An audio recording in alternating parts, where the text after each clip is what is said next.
Hello, welcome to E-Prime this evening. I am Daedran. Dancehall artist Tommy Sparta remains in police custody. The Gothic DJ was remanded after appearing in the Gun Court Division of the Home Circuit Court on Wednesday. Tommy Sparta is set to return to court on February 3 to answer to illegal gun and ammunition possession charges. The artist was arrested on December 14 by members of the JCF's Specialized Operations. This is not Tommy's first running with the law. The DJ is best known for tracks such as Under Vibes, Blessings, and Cycle, among others.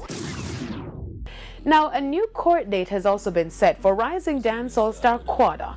The hailed DJ is scheduled to return to court March 4 after he appeared in the Kingston and St. Andrew Parish Court on Tuesday.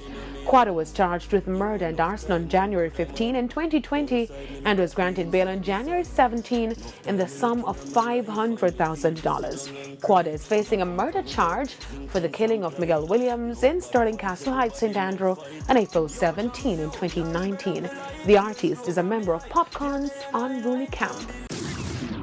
Now, still on some legal matters, the murder trial involving Dante Brooks, son of dancehall artist Mavado, is currently underway.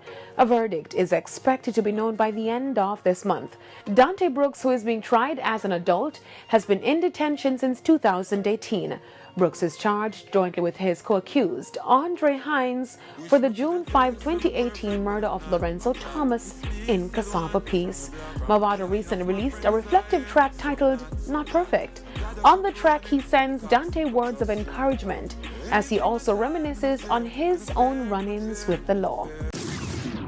Now, to Fame Frequency, where it returns tomorrow night with the best of old days but goodies from the 70s, 80s, and 90s. The virtual event will feature musical selections from the Captain Colin Hines, DJ Denville, DJ Deli, and Donovan Akers. Fame Frequency kicks off live at 9 o'clock on RETV and 10:45 right here on TVJ. That's it for the weekend edition of E-Prime. I am Daedran. See you at Fame Frequency. Have a good one.